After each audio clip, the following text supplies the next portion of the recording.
that sort of ambience and the Silent Hill vibe hit, and I was like, I have to be part of this game. Even if he didn't hire me, I would have done it for free. When he finally decided to, yeah, let's do this. Do you feel nervous at that point? I was terrified. What do you think his relationship is between Mica and Sasha? I know that she refers to Sasha as a friend, but I definitely think it's more than that. She's like a British female Leon. Oh my God, I get to live my dream of basically being like the female Leon. It was a dream come true. In this episode of Behind the Voice podcast, I'm talking to Kirsten Ria, a British voice actor who plays the role of Mica in the recently released indie horror game Hollowbody. She has also worked with Whatculture and Watchmojo as host and continues to create content over on TikTok and Instagram. Here we talk about her first professional voiceover role in a video game, how her character resembles a particularly famous Resident Evil character, and her history with Watchmojo. Thank you so much for having me. I'm very excited to be here. I played the game, obviously Hollowbody came out recently. You played the game as well, you finished it, and you saw your name and your photo in the credits. What was that feeling like, to seeing that after playing a game? Yes, it was very surreal. I've made sort of kind of like my own short films and stuff in the past, and obviously I have like, my own name and my own credits, but it never kind of felt the same, I guess, as that moment, because it's like, I'm making stuff for myself, so it's different. But having something that was been completely made by somebody else and produced by somebody else, and actually sort of doing like a professional paid job in something that I have been a fan of and loved for such a long time, was just so exciting and so surreal. And it's still surreal. Like it still feels like a bit of a dream, it was very strange, but just also just, wow. I felt so very proud of myself. I've worked really hard to kind of get to this point, and this is still sort of very early on in my voice acting career. But even just getting to this point is, I was really proud of myself. I think sometimes you are allowed to kind of be like, actually, you know what? I did a good job. I'm happy with that. So yeah, it was crazy. That's amazing. Yeah, I love the fact that you got to be in this game, because again, you mentioned like horror is one of your favorite genres. You've been doing a lot of stuff on your own, videos on your own. I've seen a lot of those. It's really cool. And you're being a big horror fan. What do you think yourself when you play this game? What do you think about this game? I think Hollowbody is fantastic. When Nathan reached out to me and asked me to play Mica, and he sort of described it to me and said it was, like a love story to classic horrors such as Silent Hill and Resident Evil, which is already like a huge part of my life. And I've been playing them since I was a kid. So horror is just a big part of me. And so when I asked him, before I sort of take on Mica, do you have a demo that I could play so I could just kind of like get a feel for it? And as soon as I did those first moments of the demo, and just you see Mica come out of the car and you're in this abandoned town, and that sort of ambience and the Silent Hill vibe hit, and I was like, I have to be part of this game. Like even if he didn't hire me, I would have done it for free. Like, wow. Don't tell him that. But I would have been like, no, I need to be part of this game somehow, please. It was just, everything about the game was just everything that I love about horror. It was the ambience and the the monsters, the story, and also as well, the thing that I loved about it is the fact that something that everyone kept describing it as was the British Silent Hill. And I think that's something that we really don't get a lot of now in any sort of game, is having games that are set in Britain, but not just Britain, but like kind of steering away from just being like, oh, it's Britain, so let's do London, like the heart of London. Like, I think people forget that there are so many other amazing places in Britain apart from London that you can like create like games and films for. So it was really nice actually being able to kind of explore more of like the outskirts of London and have all these different types of people and stories, and just kind of see a part of London that you don't actually usually get to see. I just loved it from the moment I set eyes on it, really.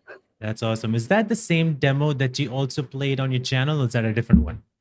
So the one that he sent over when I played it on my channel was slightly, I think it was the same, but obviously it was voiced by that point, because he the demo that he like fully released to the public, he wanted it to be voiced, and that was what I did at the beginning, was let's do a demo, and if it goes well and people like it, then I'll sort of like do the whole game. So I was just hoping so much that people would like the demo, and I was kind of like, I played the demo and I shouted about it, and I was like, please play this, because it's really good and I know people are going to love it and I know it's going to do well, and I want to do the whole game. So and I can't do that if people don't play the demo. So yeah, I was happy that people loved it enough that Nathan decided, yeah, let's do the full thing.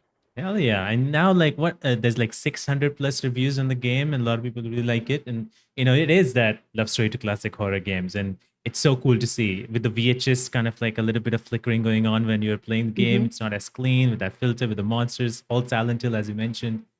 But when you got the role, when you finally decided to, yeah, let's do this, do you feel nervous at that point, or do you have a technique to go through your head onto how to proceed?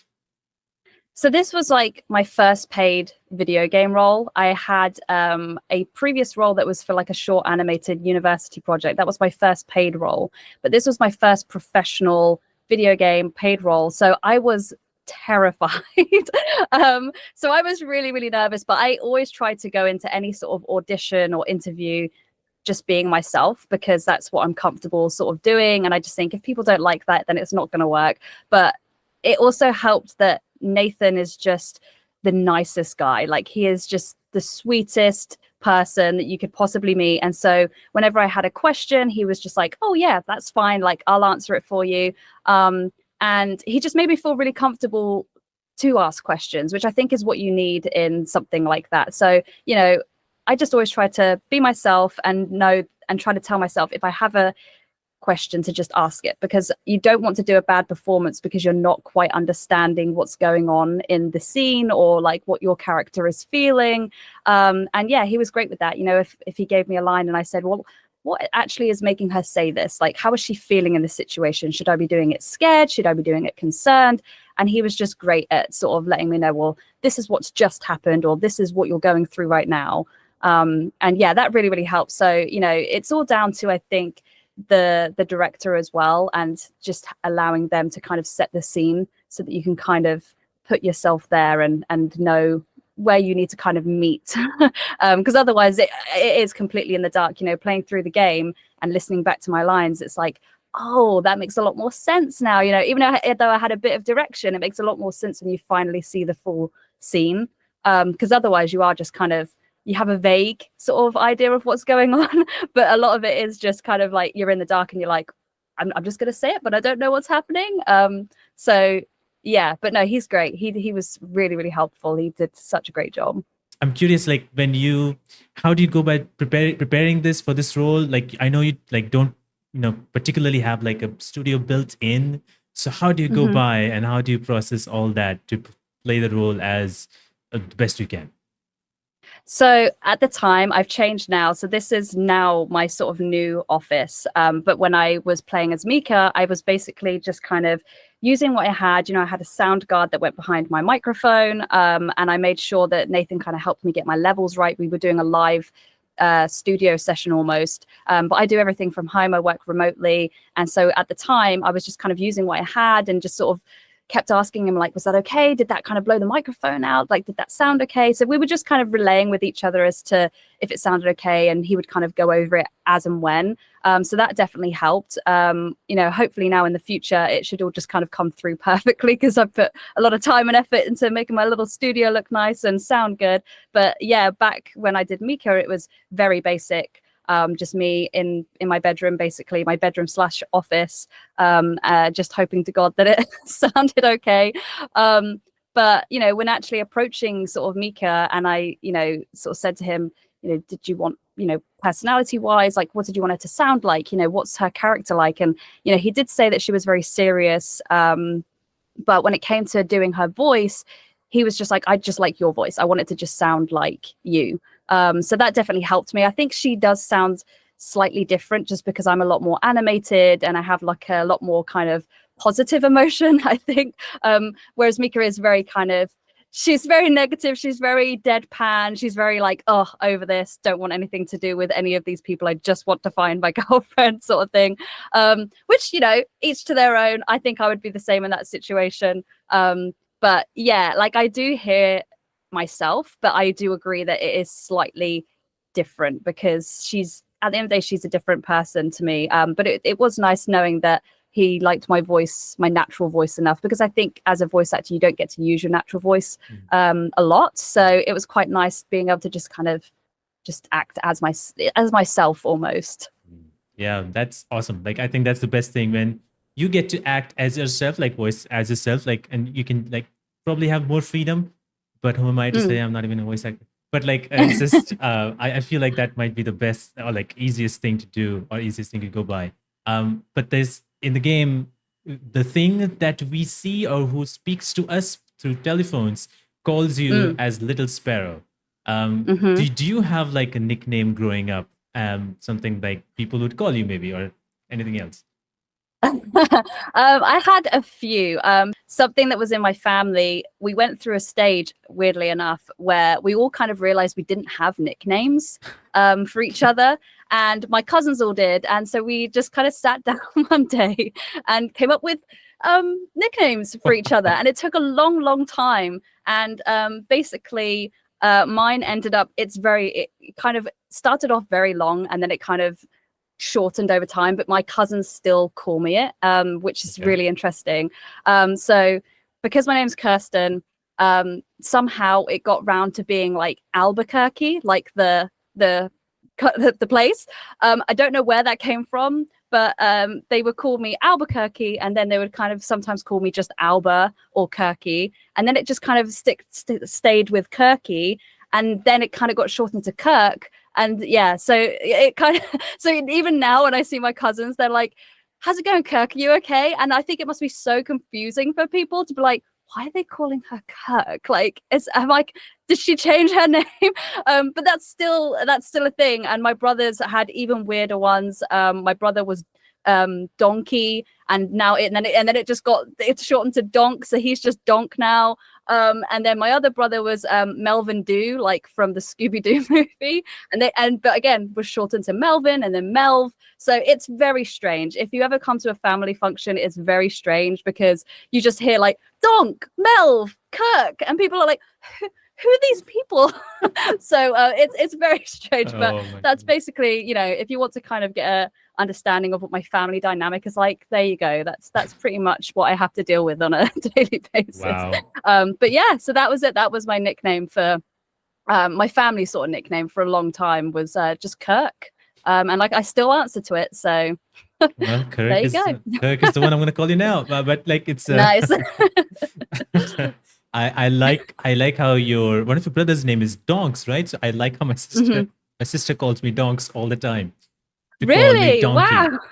Which is great. And so, there we go. There we go. And maybe it's just a brother thing. Maybe it's just when you get a brother, you have to name at least one of them Donkey. I don't know. It's the rules, the unwritten rules. The unwritten rules. I suppose that's how it goes. My God, I don't know who gave her those rules, but like it's interesting to. I like in the game how weirdly you get these telephone calls, and Mica still answers them. And I remember at one point where she's like, "Why are you calling me?" And then the thing is like, "Well, why are you picking up?" And I was like, that's right, lady. That's a good point. What are you doing? Yeah, I think it's one of those things, isn't it? I feel like when you're watching like horror movies or playing video games or something, and you're watching these characters, like you said, sort of go in these situations, you're like, what are you doing? Like, just don't answer the phone. Don't go in that room. Like, you wouldn't do that. But then I think sometimes, and maybe this is just because I'm a huge horror fan and stuff, and I'm attracted to that sort of creepiness, that I don't know if I could ignore the ringing phone. You know, if I'm in an abandoned hospital and this unconnected phone starts ringing, part of me kind of wants to pick it up. I'm going to want to know, like, am I going to speak to the other side? Am I going to speak to some sort of like creepy being? You know, like as much as you got everything within you saying, don't do it, don't answer it. There's just something that I'm like, I got to do it. So yeah, I think it's one thing to kind of shout at these characters in the screen, but I think that there is part of all of us that would maybe answer that phone in that situation, I think. Also, Erica did such a great job of playing Mother that like it's kind of fun talking to her. Like I want to hear more from Mother. So like part of me is like, don't answer the phone, but also I kind of want to know what she has to say because she's great. Yeah, she's great. At one point she told, like, I think this is towards the end of the game, where she tells you like, oh, she's gonna help you. I'm like, no. I don't trust you. Yeah, I don't think so. Yeah. But yeah, Yeah, that was, not at all. Yeah. And one of the things that drives this game in a way, where is Mica, the moment she lands onto this abandoned city, is where she's finding Sasha. And so what do you think his relationship is between Mica and Sasha and her absolute need to find him? I mean, I know that she refers to Sasha as a friend, but I definitely think it's more than that. You know, she cares for her so much, and there's quite a few cutscenes where she is talking about their relationship and how much they kind of love each other, and you know, and how Sasha kind of brought out this different side to Mica that she didn't think that she could kind of feel. So I think it's definitely heavily implied that they are in some sort of relationship.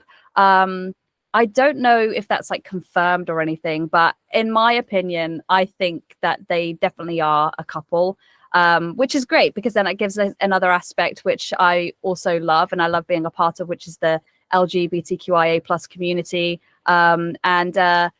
And yeah, it was nice. You know, I didn't, like I said, when I was sort of doing the voice acting, I didn't actually get to act alongside any of the other actors, which is a real shame. That's one of the downsides to doing like remote recordings. So it was really nice actually being able to see, you know, Mother, or not see, but hear Mother and see Sasha and Tax. And because, you know, you have the script and you kind of get an understanding of who these characters are, but I didn't know what they looked like or what they sound like. So, yeah, it was really nice finally getting to sort of see Sasha near the end of the game and being like, oh, there she is. You know, I've spent so much time sort of, you know, going through this. And like I said, when you're sort of, you know, having to put in these emotions of this is how you're feeling and you know, and you're really trying to get her back and kind of getting myself into that emotional state. So it was really nice playing it and finally seeing her, because it's like almost felt like that part of Mica was inside of me. It was like, oh, you know, I found her, like she's there and I get to see her and touch her and hear her. And yeah, it was really exciting. So yeah, it was nice to finally put a face to the name and a voice to the name as well. We see this in calls where she always comes back to like, I need to find her, need to get out of here as well. So yeah, happily that she finds him. After that, things go weird. But we're gonna pretend that doesn't happen. Pretend doesn't happen. Yeah. I know that you're a huge Resident Evil fan. And so if at any point in time, like say fantasy world, Mica has one person to team up with from Resident Evil franchise. Who I feel like anyone that knows me is going to know 100% who I'm going to say, and it is Leon S. Kennedy. It's my man, Leon. It's him. It's this guy. It wasn't too obvious, yeah. It's not too obvious. I'm a big fan. Yeah. Yeah, it has to be Leon. I feel so the one thing that I said to Nathan when he sent over what Mica looked like as a character, and I went, oh my god, she's like a British female Leon. And he was like, oh, you're right, like there is a semblance. And I was like, so I was so excited to play Mica when I realized like how she looked, and she has the bomber jacket, the aviation jacket, just like Leon. So I was very excited. I was like, oh my god, I get to live my dream of not only playing a main lead character in a horror game that's already being referred to as like Silent Hill and Resident Evil like, but basically being like the female Leon was it was dream come true. So yes, if Mica had to team up with anybody, 100% it would be Leon Kennedy. I think they would get along really great. They have similar personalities of kind of brushing off the horrors of the things that they have to deal with as just kind of being like an inconvenience. So I think they would get along really well. Yeah, they're just dropping puns left, right, and center. Yeah, that would be exactly. Like, could you imagine those two? They'd be a dynamic duo. Like, they'd walk in the room, and I think the zombies would start getting sick of all the puns that they're just dropping. But oh, these two again, just kill us already.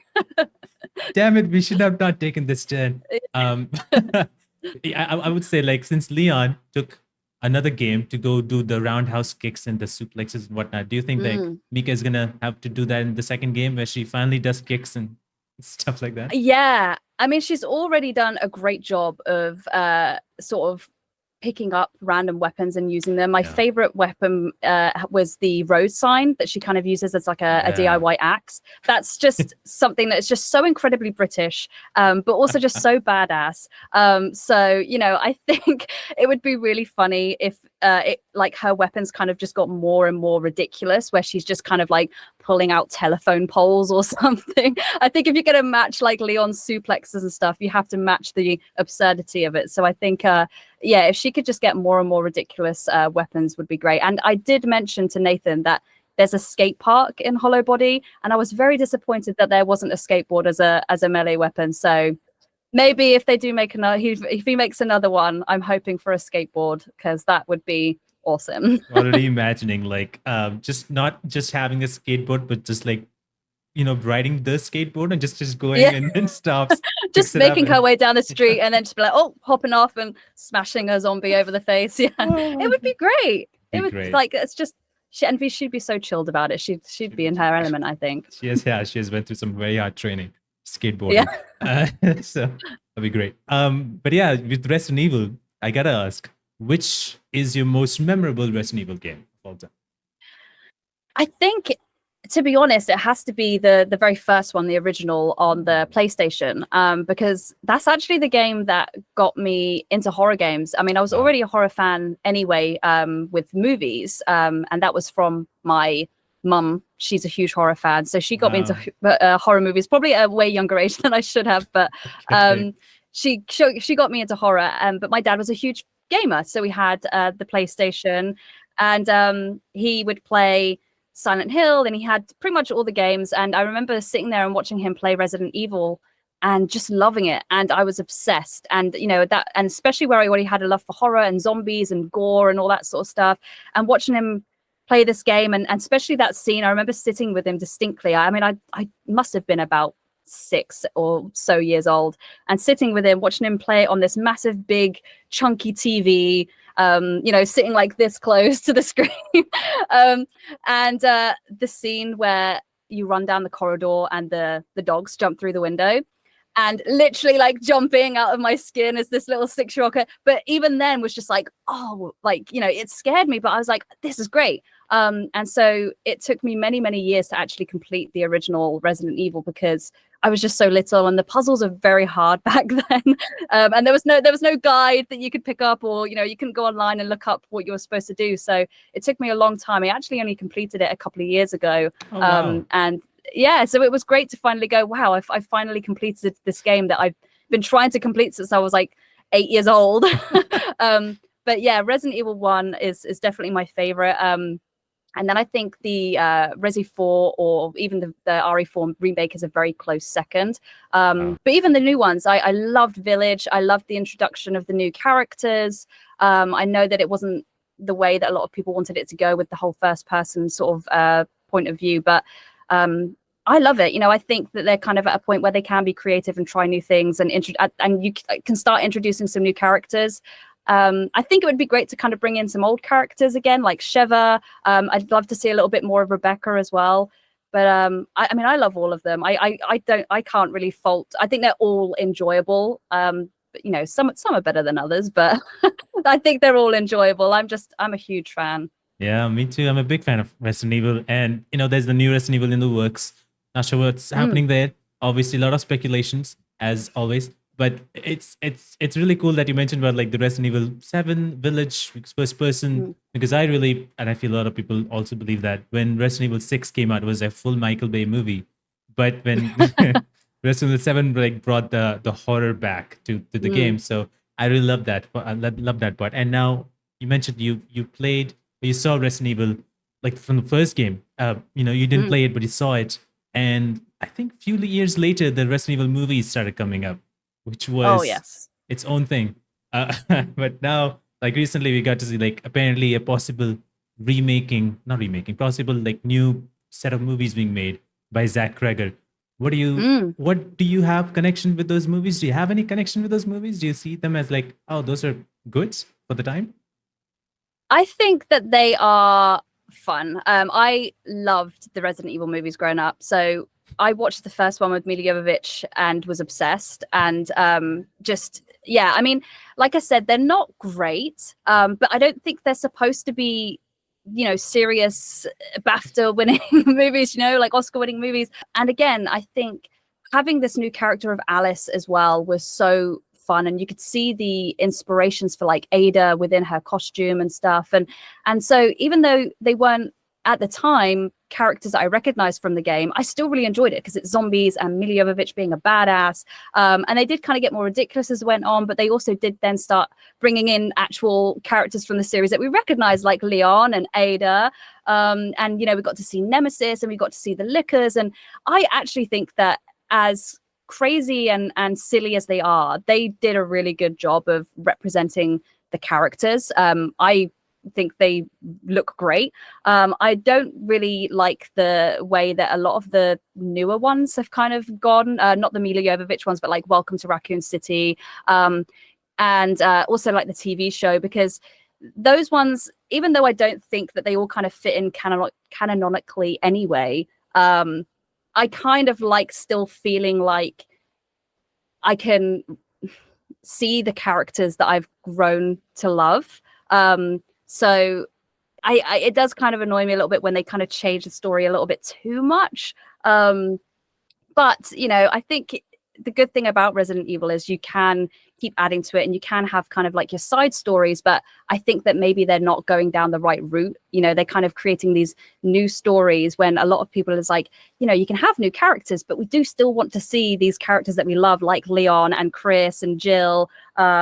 So yeah, I'm hoping that with the Zach Cregger one, not only does he cast some actors that, when you see them, you're like, yes, that's definitely Leon. Yes, that's Chris, 100%. I really hope that he gets the casting down right. Yeah. But also his Barbarian movie was just so like sickening and gory and stuff. So I'm really hoping he's going to like really up the gore and just kind of make it as like just gritty as he can. But I'm hoping he doesn't still miss out on, like I said, the story and the characters and the lore, because that's what people want. But either way, I'll still watch it because I'm a fan. And even if they're bad, I'm like, I have to watch it. I have to give it a go because I need my Resident Evil fix. Until they bring out more games, I need something. So yeah, they need to do something. And yeah, I'm so excited for anything that's coming Resident Evil. And with Capcom, Resident Evil was one, and then you recently started streaming Dead Rising Deluxe Remaster, I think it's called. Yeah. Yes. So how has that been like for now? Like you just started playing it. How has that been like? Because I think that you did play the first game. I believe so.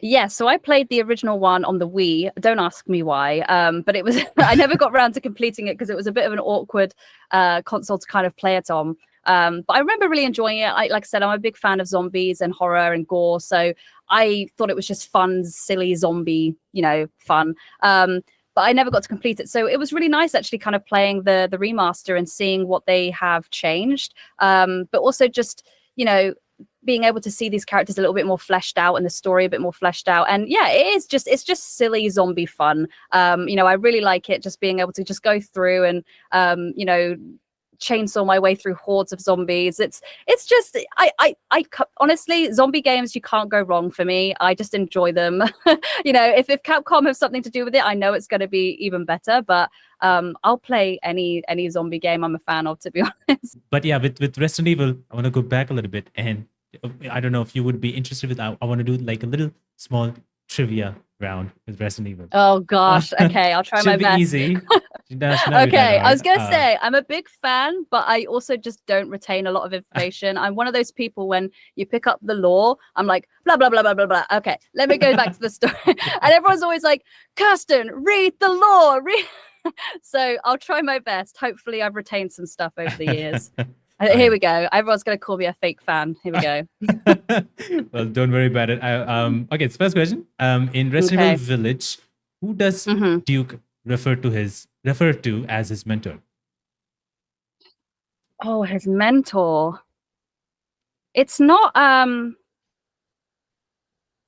the old, what's his name? It's the salesman.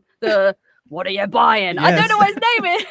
This is what I have faces. I'm not good with names, but you guys know who I mean. I'm pretty sure it's him, right? Yeah. Because he also goes, what are you buying? He says it the same way. He says it the same way. Yeah, the merchant. Yeah, the merchant. The merchant. Thank you. I'm like the salesman. The salesman. He's like, hello. Where's the suit? What would you like to buy? Yeah. Suit and a tie. Yeah.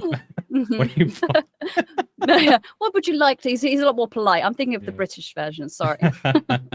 Oh well, you got the answer right. I got it. You know what I meant, so that's fine. That's all. That's all that matters. All right. Next one in Resident Evil 3 Remake. Who gives Jill the rocket launcher to finish off Nemesis? Who gives Jill the rocket launcher? In the remake? Yeah. I thought she just found it. Does she not find it on the bridge? She was given at one point. She was given to her. That was a point in the game. If she's Carlos? Yes, Carlos. Yes. I was like, I swear she just finds it. She's just like, but maybe that's maybe I'm thinking of a different way.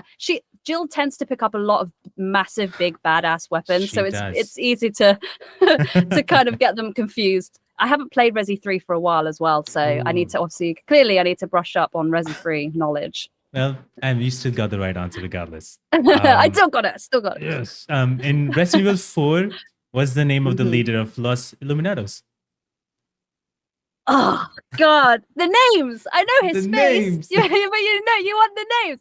It's oh no, it's like it's there. It's hiding. It's going around. It's I had it for a second and then it went again. Damn it! And I'm gonna kick myself as soon as you say it. I'm gonna kick myself as well. You fight him. Oh no! The end boss fight as well. Meet him multiple times. Is it Sadler? Yes, Sadler. Yeah. Yes. I was like, it's like it kept whipping past my eyeballs. It was like Sadler. It wouldn't stay still long enough. Yes, Sadler. Yeah, Sadler. Yes. Yeah. Oh, I do know these things, guys. It's there. I promise you. It's in the brain somewhere. Yeah, his full name goes Osmond Sadler. That's his full name. But yeah, Sadler is what we all know. But hey, look at that. Oh, okay.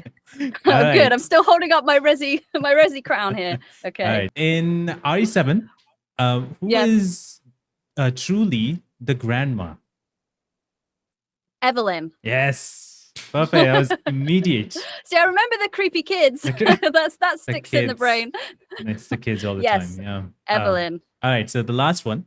What building are you in for the most of Resident Evil 2? Resident Evil 2. It would probably be the RPD, the Resident Evil Police Department, right? I mean, it is RCPD actually. It's Raccoon City. Raccoon City Police Department, RCPD. Yeah. Yes. Yeah, pretty much the entire time with all the crazy doors that shouldn't exist. With the Mr. X's, yes. Oh. Yeah.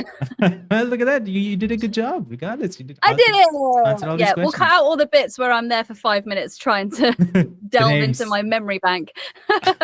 From being a Resident Evil fan and Silent Hill fan to becoming a voice actor in her own horror game, you can be that person too by doing acting workshops with the help of this episode's sponsor, the Help Network Entertainment Academy, aka Thania. Thania is a community focused on providing online and in-person classes led by the network of experienced industry professionals. Other than acting, they also include other topics like writing, business, game audio, and more. If you're looking to expand your horizons in acting and meet creative peers from all over the world, you can go to helpacademy.com and check out their workshops and classes.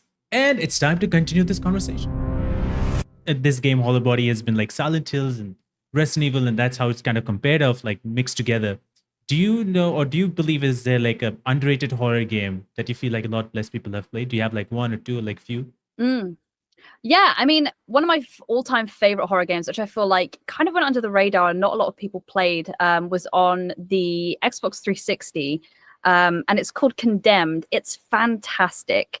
It is very, very good. It's one of the first games that truly kind of scared me, but also really inspired me to kind of like create horror and kind of go like try and search for underrated horror gems, because it's just got a really great story, lots of twists and turns, and just genuinely really creepy, had some really good monsters, and then that kind of led me down the route of like going into like the Evil Within and stuff like that. But Condemned is definitely an underrated horror, which I think not a lot of people have heard of. So if you have the chance, if you've got an original Xbox, or if you have the chance to kind of like get hold of it somehow, it's great. I think they do have it on Steam actually, so you can play it on Steam.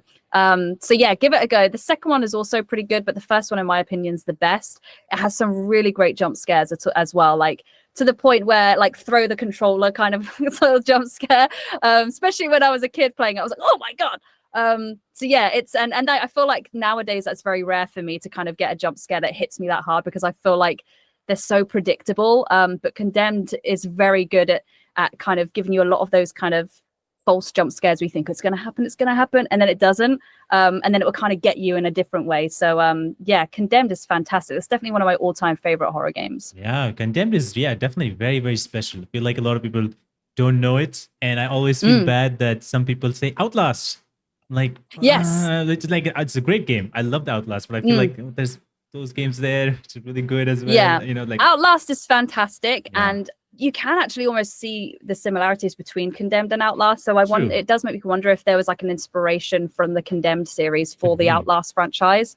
But yeah, I think if you enjoy Outlast, give Condemned a go, because you'll love it. Yeah. I think Outlast is one of those games. If I ever tell anyone who has not played horror games and want to feel what horror games are like, maybe Outlast, push them to Outlast and like go through that first hour. You will figure it out. Outlast is terrifying. I only recently completed the first one because it just was so terrifying and so difficult for me to kind of go through. But then I think after the last like 4 years of just absolutely just demolishing horror games, I've kind of grown numb. So I kind of get to the point where I'm just like, oh my god, like, it's just an inconvenience, when like people are trying to murder me in games, and I'm just like, oh, can you not? Like, I just want to get to the end, okay? Can you stop? Let me move. Just 1 second. What the hell? But you mentioned like you've done over the years, and I love when I go to your Instagram, you have so many of these doing different voices, doing different things, and one of the things I really love was your female Astarion, female Gale impressions from Baldur's Gate 3. Those are really cool. I love Astarion. It was so good. Thank you so much. Yeah, they blew up more than what I was thinking would. And that's when I was like really starting to get into like voice acting. And I had actually just started playing Baldur's Gate. And I mean, I love Neil Newbin anyway. He's so fantastic. But I think Astarion's definitely my favorite that he has played. And yeah, I mean, everyone loves Astarion. So I was like, do you know what? I'll give it a go. They had all these mods that I kept seeing on for Baldur's Gate for the PC. And so, yeah, I just found this mod that someone had made of Astarion. And I was like, I'll give it a go, kind of flex my acting chops. And yeah, it kind of like, I think it kind of blew up for all the wrong reasons. I think people were sort of like, they weren't focusing on the voice acting at all. They were just like, why is there a female Astarion? And I was just like, but guys, what about the voice acting? So yeah, but it still sort of got out there and kind of spread it around a little bit, because there was a few people that were just like, I don't like the female Astarion, but the voice acting's pretty good. I was like, okay, cool. I'm like, that's all that matters. Like, you can get angry at the female Astarion as all you want, but as long as the voice acting was good, then that's fine.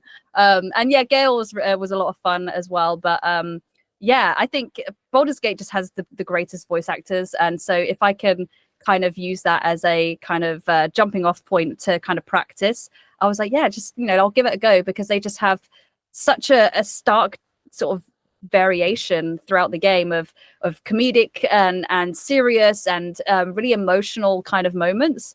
Astarion particularly. So yeah, to sort of have a sort of opportunity to kind of flex that kind of acting muscle a little bit was quite fun. So yeah, hopefully one day I'll get to kind of be actually in that position of doing it properly. But until then, it's just kind of fan dubs for fun.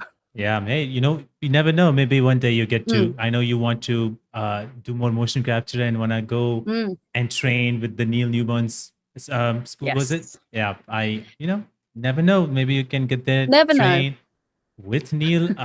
And maybe one day work with Neil. Who knows? He needs to see the That would be Astarion great. version. You know what? He needs to see Yeah, it. I know. I did try to send it to him, but he's super busy. So I might try and see if I can sneak it to him again. And then, if anyone knows him or sees him, just send him my Astarion stuff and see if he maybe wants to teach me how to do motion capture. Would be great. But if not, one day I will get there. I will get there. It's definitely on my cards. I try to kind of make a list of things that I want to achieve and I want to do, because I think it's one thing to kind of like, oh, maybe one day, and you kind of get lost in that dream of one day. And the last couple of years is when I fully committed to being like, if I want to do this stuff, I need to actually make the steps to do that. And I did. And I got Hollowbody, and it's been crazy. So I want to continue to make those steps and actually pursue the things that were dreams, and hopefully will slowly become reality. So fingers crossed. Fingers crossed. Your first step, like Hollowbody, is a great start. And is there a particular video game or character that you would absolutely love to play? Like, if at the top of your head, like, okay, that is the one character I do want to play. I think, again, Lara Croft would be a great one. But there's also a game which I very much doubt will ever be remastered or remade, which is such a shame, called No One Lives Forever. And it's an old PC game, and it's like this retro comedy kind of like spoof of James Bond, but she's a female, and it's based in the 60s and 70s, but she's just perfect. She's so funny and witty and sassy, and so incredibly British. And I would love to bring Kate Archer to life in a remake, or even if they did like a full-on remaster of the game with mocap and voice acting. I think not only would it do so well, but it would just be so fun to do. But whenever I've done research of like, are they going to make a new game? I think they lost the rights to the game somewhere, so they can't physically make the game anymore, which is such a shame, because I would so love a No One Lives Forever remaster with a 2024 interpretation, or 2025, 26, whenever it would come out, of Kate Archer, because I think she would just be another fantastic, badass female to have in the video game world. So it's such a shame. But yeah, so if they ever somehow figure that out, please, putting it into the universe, please let me play Kate Archer, because it would be so fun. I think she's great. She's fantastic. Yeah, it does suck that it's not happening, at least for now. But who knows? Maybe somebody's gonna pick that up and we can finally have it, because it is a really cool game. Taking your career back a little bit, you were a host in Watchmojo and Whatculture for a few years. What has that been like for you, working in both these places? I'm always thankful to Whatculture, because they kind of started my career into presenting and sort of voice talent. So I'm always very thankful to them. But unfortunately, it kind of didn't work out with kind of working for them, especially with working remotely. It was kind of causing some issues where they were in Newcastle and I was here. someone completely else, someone else completely. So, being able to work with Watchmojo and, and being such a massive YouTube channel that's so popular, and and Rebecca, which you all know as the Watchmojo lady, is very, very nice. She's very, very sweet, and I talk to her on a daily, weekly basis. She's just so great, and so it's been another great opportunity to kind of keep that going and still be able to be a host and presenter on Watchmojo. I may not be the Watchmojo lady, but I like to consider myself as the British Watchmojo lady. So it's still really cool to be part of that. I'd love to be able to kind of push that a bit more and sort of do like interviews and things. But I think now that I'm kind of going more down the voice acting route, I think it may start sort of getting to the point where it's probably not going to sort of work anymore, just because I might end up sort of being ridiculously busy at some point. But at this point in time, it's still really fun to do, and it keeps me busy as well. It keeps me busy, keeps the vocal cords going. So yeah, it's been I love doing Watchmojo. It's a really great channel to be a part of, and it's great being able to do a lot of the horror stuff for Watchmojo as well. They very kindly send a lot of the horror content my way, which I love. So yeah, if you're ever after a video with my voice on it, if you see anything that's horror related, it's most likely going to be me. Yeah, love it. Yeah, it's so cool that you get to do that with the horror theme, and you've been a host. Is there any tips that you would like to give me as a host?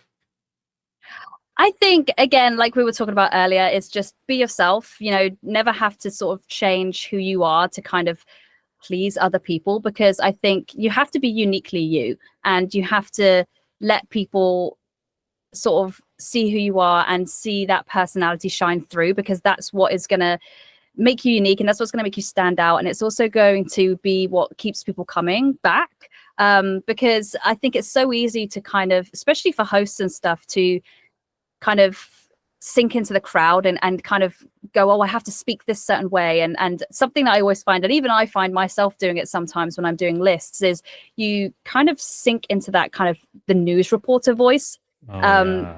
You know what I mean? Where you're sort of Yeah. like, and today we're going to talk about this. And it's not only is it for me, when they go really extreme with it, is it really frustrating to listen to, but it's also just like, you lose that personality. You lose that personality of the presenter, of the host. And even though you can kind of sink into that sometimes when you're doing these lists and stuff, you want to kind of still retain that personality, so that when people hear your voice, they go, oh, that's Kirsten, that's Rebecca, the Watchmojo lady, that's Abby. You want them, it's the moment they hear your voice, to know exactly who you are. And the only way to do that is to just be uniquely yourself, and never apologize for that. And and I think that's what captures people's attention.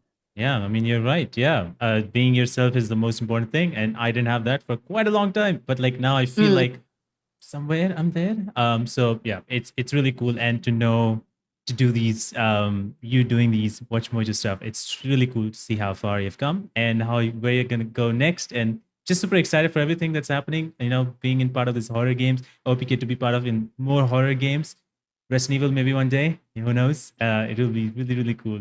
And before we end this, I want to end this on like with 5 completely random questions. Okay. Are you ready? As long as you're not asking me for anyone's names. Nobody's names. The last 5 questions like names. But no, Okay. no names here. But all right. So, what's the recent horror movie that you watched that you absolutely loved? Oh, I haven't. It's been a while, but a fantastic horror kind of thriller series that I've been watching, which is doing really well. They've just had a season 3 start to release. Is the series From? I don't know if you've heard of it, but it's really kind of kicking off. And my mum and dad were like, literally, they're like, you have to watch it. But I have a bit of like demand avoidance where I'm like, no, I'll watch it in my own time. But as soon as I watched that first episode, I was hooked. I binge watched the first 2 seasons. I just watched the first episode of season 3 yesterday. It's great. It's gory. There's questions, there's twists, there's turns, and fantastic monsters as well. So so it's been a while since I watched a horror film, but From is a fantastic series to watch. Wow, yeah, I gotta take a look at that. I heard about it, but I never watched it.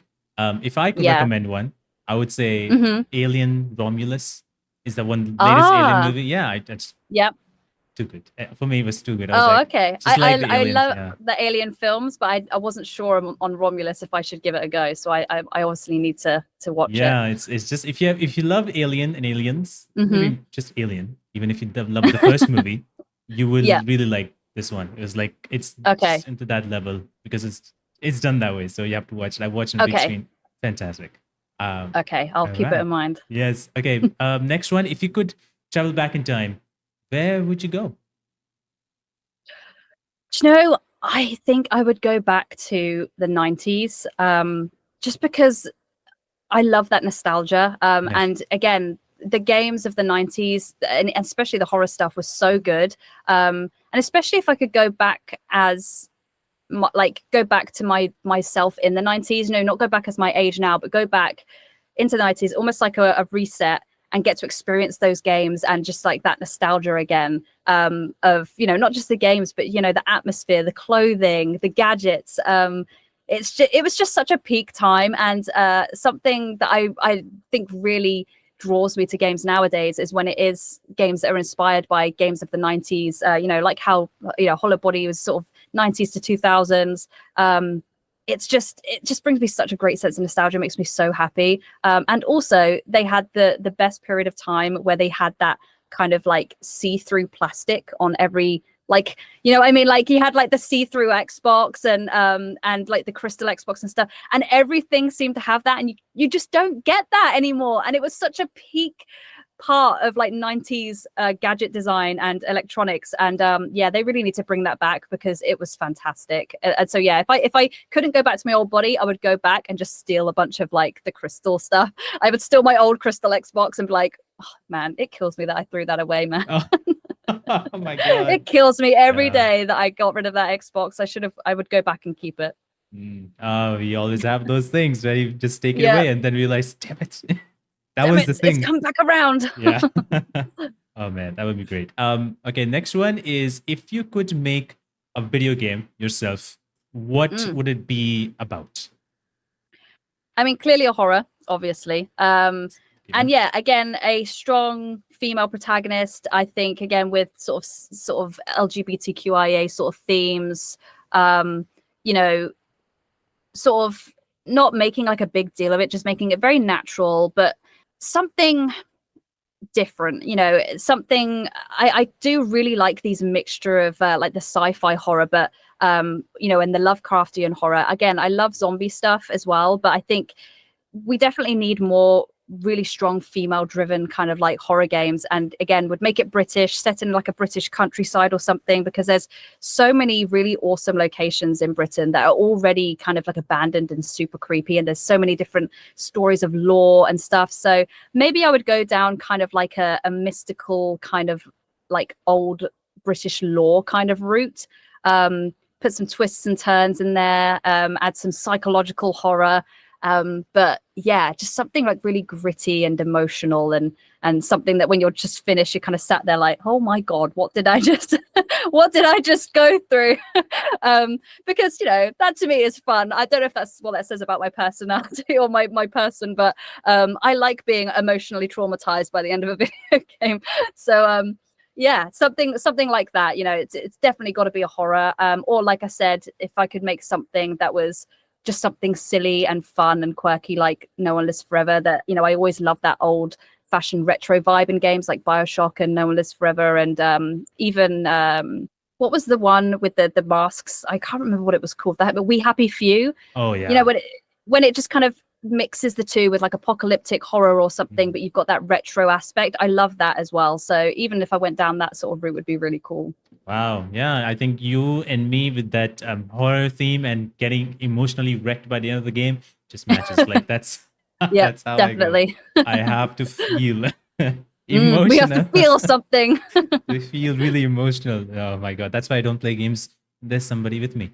I always play games like they cannot see me cry. You need your emotional support friend to just kind of be there with you. Do you believe in ghosts? Oh, that's a hard one. So kind of, I want to believe in ghosts. I think that there's a lot of stuff that we can't explain. And I personally have experienced a lot of things that I can't explain. But I'm definitely not one of those people that's just going to... Is that a wasp? Hang on, there's a wasp. There's a wasp. It's a sign. It's a sign. It's like, why don't you believe in me? Get out of here. No. Leon, help me. Get out. Get out. Get out of here. Thank you, Leon. He saved me. Did you see that, guys? He saved me. Leon to the rescue again. Leon to the rescue. Okay, I'm sorry. Was that a sign? Was that a sign from the universe? Okay, I'm gonna shut that in case like another one comes in. Okay, I'm sorry. I was just attacked. Yeah, I've personally, you know, and I'm not just saying this, I've experienced a lot of very strange things in my life. And I'm very rational. I'm not one of those people like when you watch Ghost Adventures where they hear like a squeak and they're like, oh, it's a ghost. I like to explain things. I'm one of those people that I like to take things apart and I like to fully investigate and I like to have an answer for things.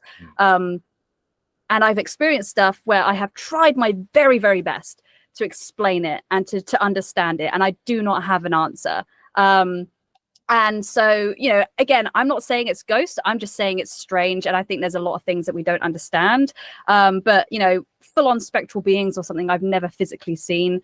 But it's very interesting and I really enjoy it. I love sort of watching like I used to love watching Ghost Hunters, but they're a bit too ridiculous now. Yep. Yeah. Like I said, they are very like, they'll hear like a door squeak and they're like, it was a woman saying, "Where are you?" I'm like, no, Zach, it wasn't. It wasn't that at all. Oh my God, Zach.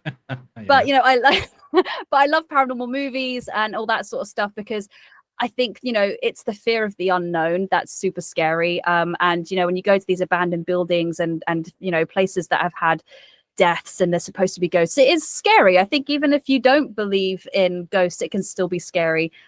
So yeah, I think a part of me wants to believe, but I like to consider myself a rational paranormal researcher or enthusiast, because I'm not just going to blame it on a ghost every time.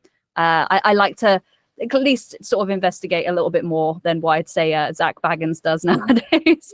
So I used to want to be on that show so much, but I don't think I could deal with them now. I'd be like, guys, come on, stop it. Like, we all know that was a door, okay? I don't think I could deal with them anymore. Sorry, Zach, but I can't deal with them anymore.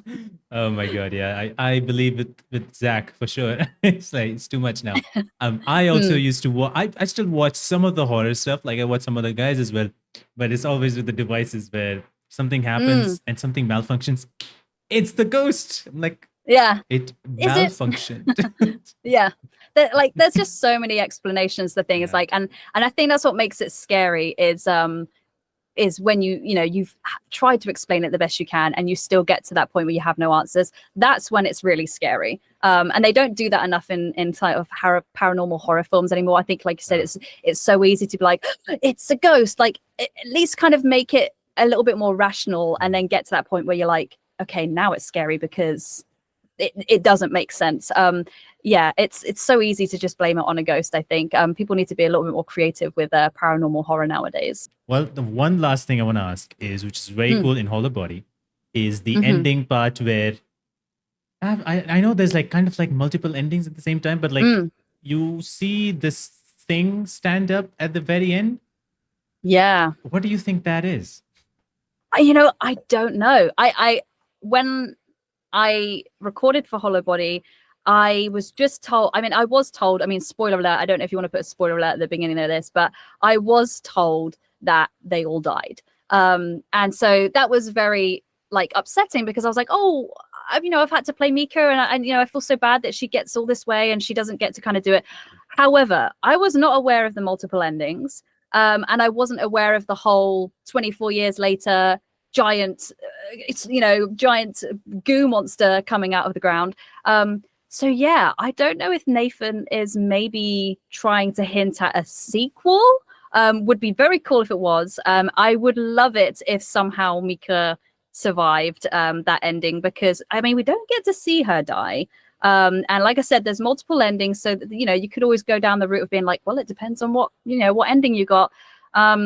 So yeah, but I was not expecting the giant woman at all. That was really cool. And it's also one of those things where it's subtle enough that you probably could miss it. And it was only because I was streaming it and everyone was going, what's that in the background? And I really looked. And when I saw it, I was like, oh, whoa. So yeah, really, really cool. But yes, Nathan definitely didn't tell me everything when I was asking questions, which is good because we still got a little bit of a mystery there. But yeah, I would love to complete the game on and try and get the other two ending. I think there's a good ending and there's a doggo ending, apparently. Yes, yeah. I think we can definitely achieve the good ending. I think that the doggo ending seems to be very difficult because you have to do it on the hardest difficulty and you're only allowed to heal twice. Yeah. And even on the intended difficulty, it's very, very difficult. So yeah, maybe have to do a sort of challenge stream at some point, but I will get them. I need to know what the other endings are. But yeah, hopefully, fingers crossed, we may have another Hollowbody in the future. Would be really cool.